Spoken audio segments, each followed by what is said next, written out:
এখনো ওই কবর আছে। 13 বৎসরের ছেলের কবর, 13.5 বৎসর, 13 বৎসর 6 মাস। বৎসরে একবার ভারত সাগরের পানিগুলা উপরে ওঠে আর এই কবরের দেওয়ালে যায় একবার টাচ করে, একদিন টাচ করে, আর বৎসরে দ্বিতীয় দিন টাচ করে না। কিতাবি কথা বলতেছি না, আমি জিজ্ঞাসা করছি কমরু আইল্যান্ডে কেন টাচ করে, আমরা বলতে পারবো না। তা আমি বলছি কিতাবি কথা না, আমার বিবেক বলে বৎসরে একবার যখন আসে ভারত মহাসাগর মনে হয় আল্লাহকে বলে, আল্লাহ মদিনা মুনাওয়ারায় যে রওজায়ে আতহারে চুমা খাওয়া আমার পক্ষে সম্ভব না, কিন্তু মুহাম্মদ ইবনে ওসমান ইবনে আফফান, ওসমান রাদিয়াল্লাহু তাআলা আনহুর ছেলে, নামও মোহাম্মদ, ওই ফ্যামিলির সাথে সংযুক্ত, আমার পদদেশে শুয়ে আছে, একবার অনুমতি দে না বৎসরে এই মুহাম্মদের কবরে চুমা খায়, ওই মুহাম্মদের কবরে চুমা খাওয়ার স্বাদ নিতে চাই। আপনি বলবেন এটার প্রমাণ আপনি কি করে দিবেন? আরেক হাদিস দিয়ে প্রমাণ দেওয়া যাবে যেটা সত্য। জাবের রাদিয়াল্লাহু তাআলা আনহু বলেন, আল্লাহ রাসূল ঘুমায় আছে, আমি পাশে বসে আছি, দেখতেছি দূরের থেকে গাছটা মানুষের মতো হাঁটতে হাঁটতে আসলো, আল্লাহ রসুলের মাথার কাছে দাঁড়ায় গেল। দীর্ঘক্ষণ দাঁড়ানোর পরে আবার মানুষের মতো হাঁটতে হাঁটতে নিজের জায়গায় যায় লেগে গেল। বুঝাই যাইতেছিল না ও একবার উঠছে আবার ফিরত আসছে। আল্লাহ রসুল যখন ঘুমের থেকে উঠছে তো আমি বললাম, ইয়া রাসূল আল্লাহ, গাছটা মানুষের মতো হাঁটতে হাঁটতে আসলো, আপনার মাথার কাছে দাঁড়ায় ছিল, দীর্ঘক্ষণ পরে চলে গেল। আল্লাহ রসুল মুস্কি মুস্কি হাসতেছিলেন আর বলতেছিলেন, ও আমাকে দূর থেকে দেখতেছিল, মন ভরতেছিল না, আল্লাহর কাছে দোয়া করছেন, আল্লাহ আপনার বন্ধু এত কাছে আসছে, একটু অনুমতি দিলে হয় কি আমি একটু কাছের থেকে যায় দেখা আসি মন ভরা। আল্লাহ যদি গাছের দোয়া কবুল করতে পারে, আমার বিশ্বাস ভারত সাগরের দোয়া আল্লাহ কবুল করছেন, নাইলে আল্লাহ ডাকবে আসবে না। আর শুধু নামাজের জন্য তো ডাকে না, নামাজের জন্য ডাকে না, শত জিনিস দেখানো যায়, শত জিনিস দেওয়ার জন্য ডাকে, শত জিনিস। সবগুলাকে একসাথে বলি, নামাজের জন্য আল্লাহ ডাকেন না। আপনার আমার এই ছোট জীবনটা পূর্ণতা লেখা দেওয়ার জন্য ডাকেন, পূর্ণতা লেখা দেওয়ার জন্য। বলবেন এটা কোত্থেকে বাড়ি করলেন? হাদিসে আছে, ইদা সালুহা সালুহা সাইরুল আমাল, নামাজ ওকে, জীবন ওকে। আল্লাহ বলে তোর জীবনটাকে পূর্ণতা লেখা দেওয়ার জন্য তোকে মুসল্লায় ডাকতেছি, নাহলে ডাকার প্রয়োজন ছিল না, তোকে কেন ডাকবো? তুই কে? যা হোক, যেটা বুঝাইতেছিলাম, তৃতীয় স্বাধীনতা দিয়েছেন মত আদর্শগত, চতুর্থ স্বাধীনতা দিয়েছেন সোসাইটিগত। সমর্থ থাকলে দুনিয়ার যেই কোথাও বাস করা যায়, কোনো বাধা বিপত্তি নাই। আপনি বলবেন আমার সমর্থ আছে, আমি আমেরিকা বাস করতে পারবো, দেন না, ওদের ব্যাংকে টাকা জমা, বাড়ির থেকে আইসা নিয়ে যাবে। সত্য এটি। পঞ্চম স্বাধীনতা আল্লাহ দিছেন, মৌত পর্যন্ত যেমন খুশি তেমন চলতে পারো, বিকেনিও পড়তে পারো, 3 কোয়ার্টারও পড়তে পারো, হাফ কোয়ার্টারও পড়তে পারো। আবার যদি সমাজ মাইনা নেয় তো মার পেটের থেকে যেমন আসছে এমনও পড়তে পারো। নাইলে ইন্দোনেশিয়ার একটা প্রদেশের নাম হইতো না উরিয়ান জায়া, আমি নিজে গিয়ে আসছি এখানে। পাপুয়া গিনির অর্ধেক হলো ইন্দোনেশিয়া, ওইখানের রাজধানী হইল জয়াপুরা, ওই প্রদেশের নাম হইল উরিয়ান জায়া। কি উরিয়ান মানি ল্যাংটা, জায়া মানি জাগা। মানুষ মার পেটের থেকে যেরকম আসে ওরকম কবরে যায়। আল্লাহ বলে কিচ্ছু বলবো না, নাজিরুন কাইফা তা'মালুন, শুধু তাকায় তাকায় দেখতে থাকবো। স্বাধীনতা বেশি দেন নাই, 5টা দিছেন। প্রশ্ন যদি করেন বাধ্য করেন না কেন, ইচ্ছা করলে তো বাধ্য করতে পারেন, সমাজ এরকম হবে। তা আল্লাহ বলে না, বাধ্য করব না। এই জন্য কোরআন বলে, লাউ শাআ আল্লাহ লাহাদাকুম জামিয়া, তোমাদেরকে হেদায়েত দিয়া দিতে পারি, সবাইকে চৌরাস্তায় দাঁড় করায় দিতে পারি। হেদায়েত মানি সোজা করে ফেলতে পারি, সোজা, নড়াচড়ার ক্ষমতা থাকবে না তোমাদের, বিলকুল সোজা করব। লাউ শা আল্লাহ লাজালাকুম উম্মাতান ওয়াহিদা, ইচ্ছা করলে এক বানায় দিতে পারি, এক। দুই কোনো শব্দ তোমাদের সমাজে থাকবে না, সব এক থাকবে। পারে? হ্যাঁ, প্রমাণ? আল্লাহ বলে উনজুর ইলাস সামাই ওয়া ইরতিফাইহা, আকাশ দেখ, উচ্চতা দেখ। উনজুর ইলাশ শামসি ওয়া শুআইহা, সূর্য দেখ, কিরণ দেখ। উনজুর ইলাল বিহারি ওয়া আমওয়াজিহা, সমুদ্র দেখ আর তরঙ্গমালা দেখ। উনজুর ইলাল জিবালি ওয়া ইস্তিকরারিহা, পাহাড় দেখ আর দৃঢ়তা দেখ। উনজুর ইলাল আরদি ওয়া ইত্তিসাইহা, জমিন দেখ আর প্রশস্ততা দেখ। আমি যদি বিজ্ঞান দিয়া বুঝাইতে চাই, দুনিয়ার বিজ্ঞান বলে সূর্যের পিছে নাকি জমিনটা দৌড়াইতে থাকে ৬৬,০০০ মাইল পার ঘন্টায়। কত কত? আর গড়তে থাকে পার ঘন্টা ১,০০০ মাইল। এই জন্য আমাদের দিন রাত ২৪ ঘন্টা, পার ঘন্টা ১,০০০ মাইল।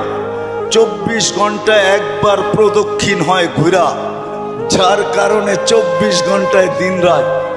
আচ্ছা, যেটা ঘন্টা ১,০০০ মাইল গতিতে চলে, ওটার উপরে বসে আছেন, তো বসে আছেন কি করে? আমাকে যুক্তি দিয়া বুঝান না,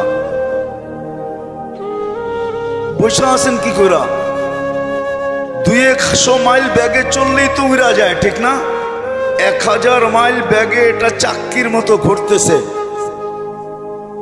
৬৬,০০০ মাইল ঘন্টায় গতিতে এটা ছুটতেছে, দৌড়াইতেছে। আপনি বসে আছেন কি করে? বাসগুলা চলে কি করে? বিল্ডিং গুলা দাঁড়ায় আছে কি করে? আল্লাহ বলে বাধ্য করছি, ওয়াজআলনাল আরদা কারারা,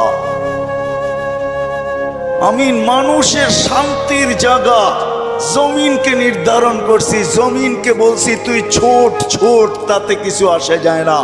তুই ঘোর ঘোর, তাতে কিছু আসে যায় না।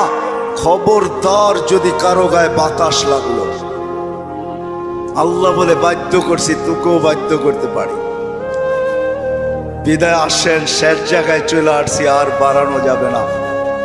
আমার পরেও আছে 11টার উপরে বাজতে চলছে, 11:15। আর মাগরিবের পরের থেকে যারা শুনাইছেন, এদের পরে আমার এই ভাঙ্গা ডোলের আওয়াজ শোনানো কোনো প্রয়োজন ছিল না বলে আমি মনে করি। কিন্তু শেষ জায়গায় চলে আসছি আমি। 100 বছর পূর্বে যারা ছিল ওরা আজকে নাই, 100 বছর পরে আমরা থাকবো না। যিনি নিয়ে আসছেন উনিই নিয়ে যাবেন, বাইপাস হওয়ার কোনো সুযোগ নাই। বেশি দিন এইখানে থাকবো না, চলে যাব। কিন্তু আসেন, যেই মানুষটা সৃষ্টির ভিতরে সর্বদিকে সেরা, যার কোনো জুরি নাই, তুলনা নাই। যদি তুলনা থাকতো তাহলে আল্লাহ ফেরেশতাদেরকে ওভারটেক করে আমাদের মাথায় শ্রেষ্ঠত্বের মুকুট পড়াইতেন না। কেননা ফেরেশতার তৈরি নূরের থিকা, আমাদের তৈরি এক ফোঁটা বিদ্যুটে দুর্গন্ধময় পানির থিকা। ফেরেশতা নাফরমানি করার কোনো ক্ষমতা নাই, আর আমরা নাফরমানি ছাড়া থাকতে পারি না, ছাড়ার কোনো ক্ষমতা নাই। 24 ঘন্টা আমরা নাফরমানি করি, নাফরমানি করাই আমাদের স্বভাব। ওই মানুষটার মাথায় শ্রেষ্ঠত্বের মুকুটটা পড়াইতেন না। ফেরেশতাদেরকে অ্যাবাউট কইরা আল্লাহ আমাদেরকে শ্রেষ্ঠত্বের মুকুট পড়াইছেন। আসেন, শেষ জায়গায় চলে আসছি, চলে যেতে হবে। একটু ভাবেন, এই মজলিসে বসা যে আপনি আর আমি যাব তো বটে, যদি আখিরাতকে বিশ্বাস করেন, মউতকে বিশ্বাস করেন, যদি হিসাব কিতাবকে বিশ্বাস করেন, আর যদি না করেন তাহলে আবার পিছনে যাব। মেসেজ কোরআনে দেওয়া আছে, তোমাকে বিশ্বাস করতে আমরা বাধ্য করব। যেমন এক সময় আল্লাহ বাধ্য করছিলেন, রুহের জগতে যখন ছিলাম, তা আল্লাহ আমাদেরকে প্রশ্ন করছিলেন, আলাস্তু বিরাব্বিকুম, আমি কি তোমাদের রব নই? ওই দিন কিন্তু স্বীকারোক্তি দিতে বাধ্য ছিলাম, ক্বালু বালা।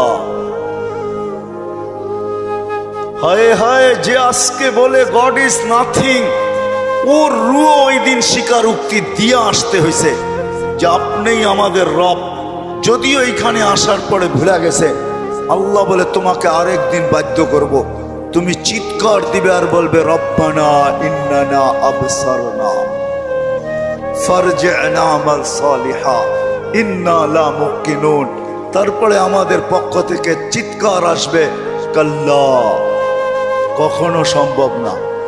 তোমার চিৎকার ওই দিন শোনা হবে না, বলা হবে কালুকসাউ ফিহা ওয়ালা তুকাল্লিমুন। দুনিয়ায় বড় বলছো, আমরা কোনো প্রতি উত্তর করি নাই,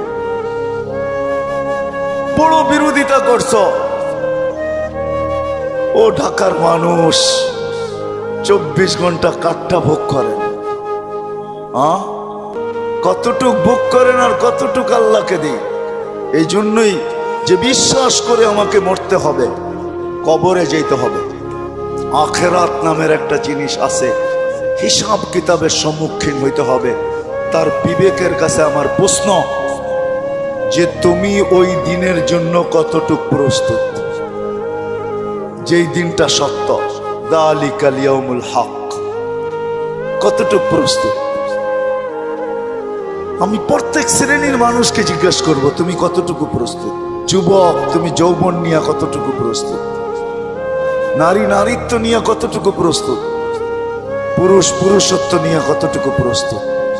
যে যেই ক্ষেত্রে আছে ওই ক্ষেত্রে থেকে কতটুকু প্রস্তুত? যেই যেই পজিশনে আছে এই পজিশনে থেকে কতটুকু প্রস্তুত? কতটুকু আপনি আর আমি প্রস্তুত? যদিও সূর্য প্রতিদিন আমাদেরকে বলতে বলতে ওঠে, আনা ইয়াউমুন জাদীদ, আমি নতুন দিন, আলা আমালিকা শাহিদ, তোমার কর্মের উপরে আমি সাক্ষী, ফাকতানিম, সুবর্ণ সুযোগ মনে করলেন, আউদ ফি হায়াতিকা আবাদা, হতে পারে আর কোনোদিন তুমি আমাকে উদিত হইতে নাও দেখতে পারো। প্রতিদিনের সকালে সূর্য এই চিৎকার দিতে দিতে ওঠে, জমিনটা প্রতিদিন শতবার আমাদেরকে সতর্ক করে, তামশি আলা গহরি মাসিরুকা ফি বাতনি, আমার পিঠে বিরাজমান, অতি সত্বর আমার পেটে আসবে। আজকে সকালে আমি সিলেট থেকে আসতেছিলাম, কোন এক কোম্পানির বাসে প্রতিশ্রুতি ছিল সুপারভাইজারের সাথে যে আজান যেখানে হবে ওইখানেই থামায়া দিব। আসতে আসতে যদিও শেষ ওয়াক্তে কোনো মতে 4 রাকাত পড়তে পারছি, 4 রাকাত কোনো মতে পড়তে পারছি আর কি। সে তার প্রতিশ্রুতি ঠিক রাখে নাই। কোম্পানির নাম বলবো না, কিন্তু আমি ভাবি যে হায় মানুষ, ব্যবহার করো আল্লাহ। আল্লাহ 24 ঘন্টা আল্লাহটা ব্যবহার করে, এতটুকু ভাবে না যে আমি চলে যাব। আমি কতটুকু প্রস্তুতি নিলাম, কতটুকু প্রস্তুত? বেশি তো চান না, 24 ঘন্টা 1 ঘন্টা চান, বেশি তো চান নাই। বেশি চাইছেন? 32 রাকাত নামাজ পড়তে কতক্ষণ লাগে? 1 ঘন্টা, পার রাকাত 2 মিনিট, 64 মিনিট লাগে। 1 ঘন্টা 4 মিনিট। সারা বৎসরে তো বেশি চান নাই, 12 মাসে একটা মাস চাইছেন। রোজা বেশি তো চান নাই, শতকরা 2.5% চাইছেন, বেশি তো চান নাই। জীবনে একবার হজ চাইছেন, বেশি তো চান নাই। হুকুম আহকাম তো বেশি না। বিদায় আসেন, আমি কথার শেষ জায়গায় চলে আসছি। আসেন আজকে এই মাহফিল থেকে ভাবি যে যেই কোনো মুহূর্তে আমি চলে যেতে পারি। আমার সমাজের মানুষগুলা ভাবা উচিত, যেই কোনো মুহূর্তে চলে যেতে পারি, কিন্তু আমার প্রস্তুতি কতটুকু, প্রস্তুত কতটুকু? কোরআন তো আমাকে মেসেজ দিয়া রাখছে, লা তুসআলুন্না আনিন নাঈম। শোনো শোনো, যা কিছু দিছি, হায় আপনি চোখ দিয়া দেখেন, ছোট একটা চোখ দেখেন, আপনি ভাবেন আমার চোখটা ছোট, এটা দিয়ে তো দেখি, ঠিক না? এই ছোট চোখে 13 কোটি করে 26 কোটি ক্যামেরা ফিট করা আছে।